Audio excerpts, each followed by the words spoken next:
Hello everyone, my name's Robert, and today I will be presenting my final project on reconstructing specular surfaces with light path triangulation. So a fundamental problem in computational photography is that of reconstructing a surface from a set of images. We explored a few methods in class, but the issue with most of them is that they assume that we are trying to reconstruct a diffuse surface. If we try to reconstruct a specular surface, we run into issues because they only provide an indirect view of the scene, and this causes troubles with the method's assumptions. But today I will be presenting my final project, which used this indirect view property to reconstruct the surface. And so the idea behind it is light path triangulation. The idea for light path triangulation is that light must follow two rules.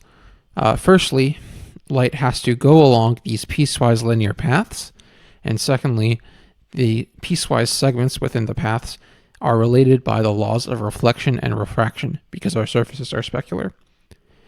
Now, because of this, if we pick some reconstruction depth, that reconstruction depth cannot cause our light paths to violate these rules.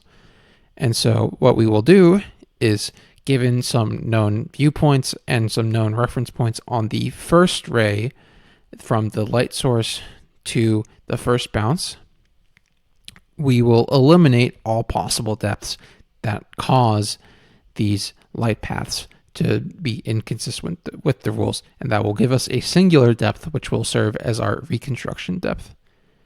For my final project, I just focused on 1-1-2 triangulation, which is the case where we have a single camera view, a singular mirror specular bounce, and also only two reference points that we know. The idea is that we're going to use a setup as in the image shown on the right, where we have a camera pointed at our specular object, and then some extra stuff which we all use to determine our points.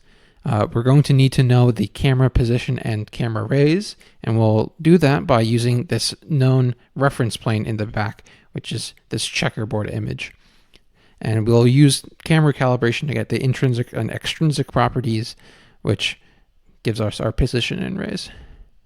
To get the reference points along our first specular path, what we will do is use this monitor that is in a known position relative to our checkerboard. And what we'll do is we will display these gray codes on the monitor.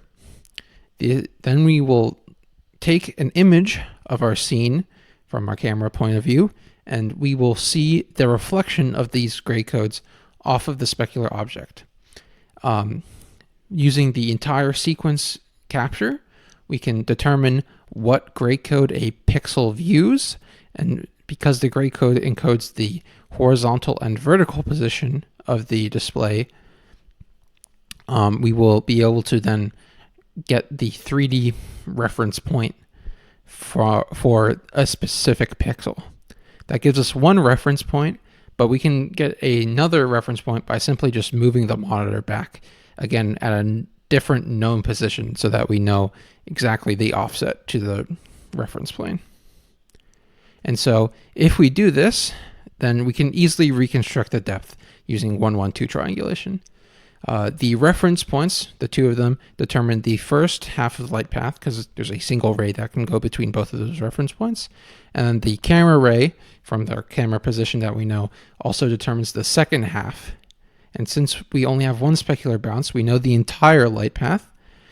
And then the depth will just then lie at the intersection of these two rays, which gives us a very simple and easy reconstruction.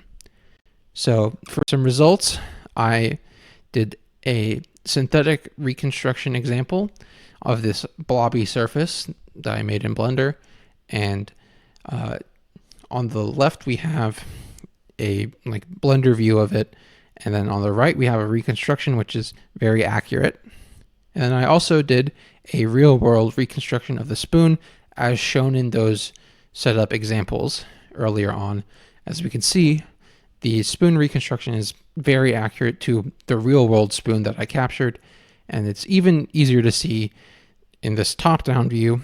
On the left we have a color-coded real world image, on the right the same reconstruction color coding, as we can see, very accurate, and even see some very subtle details, such as on the handle curves inwards towards the back, and we can see that in the reconstruction. So that's my final project. I want to thank you all for listening, and yeah,